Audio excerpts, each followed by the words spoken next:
Fake news या social media पर check and balance मुमकिन है हुकूमत के लिए? पाकिस्तान की तारीख रही है कि जब भी हुकूमत को अपनी हुकूमत जाते हुए नजर आती है तो ऐसे कवानीन बनाए जाते हैं कि जिन्हें बड़ा अच्छे तरीके से दिखाया जाता है कि हम मुआशरे से झूठ, गंद और नफरतों को खत्म करना चाहते हैं, लेकिन दरअसल वो अपनी जो कमजोरियां हैं उनको छुपाने के लिए ये काले कवानीन बनाना चाहते हैं ताकि फ्रीडम ऑफ एक्सप्रेशन को कंट्रोल किया जा सके। आइन का आर्टिकल 19 कहता है कि each and every citizen is guaranteed for freedom of his expression, of his speech. उसको आप रोक नहीं सकते, वो अपनी दिल की बात कर सकता है, however in accordance with the law, in four corners of the law. Fake news हमेशा से किसी भी प्लेटफॉर्म में आप देखें, कोई भी इस चीज को सपोर्ट नहीं करता, लेकिन जब से यूट्यूब पे व्यूज का फीड शुरू हुआ है, बदकिस्मती से पीटीआई हो, पीपल्स पार्टी हो, पीएमएलएन हो, कोई भी पॉलिटिकल पार्टी हो, किसी एक को हम ब्लेम नहीं कर सकते। However PTI is considered and introduced and famous to be a social media party. तो जो फेक न्यूज है उसका जो शेयर आ जाता है उस हिसाब से वो पीटीआई की तरफ ज्यादा आ जाता है। लेकिन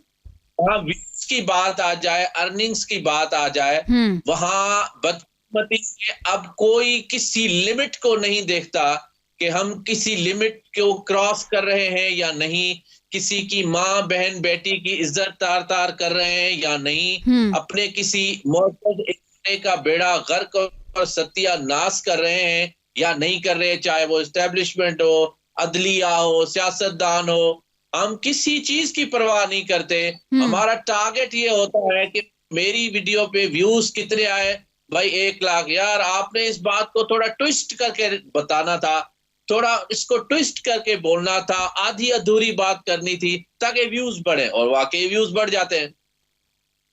जहां तक आती है बात इसको रेगुलेट करने की, जो अथॉरिटी कायम की गई है, मेरी जाती राय में जितनी भी गवर्नमेंट अथॉरिटीज कायम करती है उसमें मेजॉरिटी ऑफ ज्यूरी गवर्नमेंट की होती है,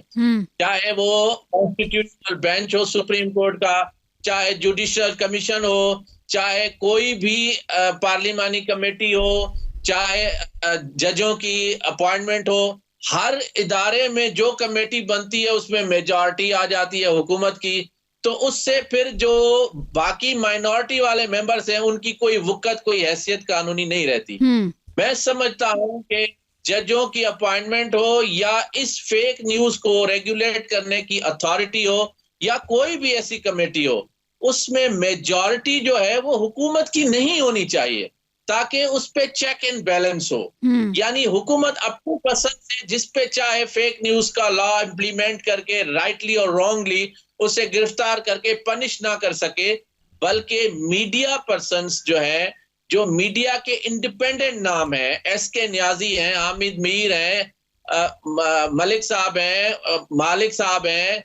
कई और ऐसे चौधरी साहब हैं, बड़े बड़े नाम हैं हमारे। आपके रोज न्यूज में सीनियर सहाफी हैं, आप हैं और सीनियर सहाफी हैं, उनकी मेजॉरिटी होनी चाहिए कि जो इंडिपेंडेंट रहे अपने पूरे कैरियर में। उसके बाद जो सारे अपोजिशन पार्टीज हैं उनके भी नुमाइंदे होने चाहिए, ताकि ये जो फेक न्यूज का एक मैं समझता हूं काली आंधी छाई हुई है जिसने हमारे मुआशरे की इक़दार को खत्म कर दिया है, जो इस्लाम के खिलाफ है, यानी किसी झूठी सुनी सुनाई बात को आगे पहुंचाना। अहादीस की रोशनी में मेरे जो साथी शुरका बैठे हैं मुझसे ज्यादा दीनी नॉलेज रखते हैं, मैं तो गुनहगार इंसान हूं। मैं समझता हूं कि हमारे इस्लाम में सबसे ज्यादा जिस चीज को क्रिटिसाइज किया गया है, बल्कि दायरा इस्लाम से ही खारिज किया गया है, वो झूठ है, और फेक न्यूज का मकसद ही झूठ है। लेकिन ये जो कानून इस वक्त टाइमिंग जो इस कानून की है,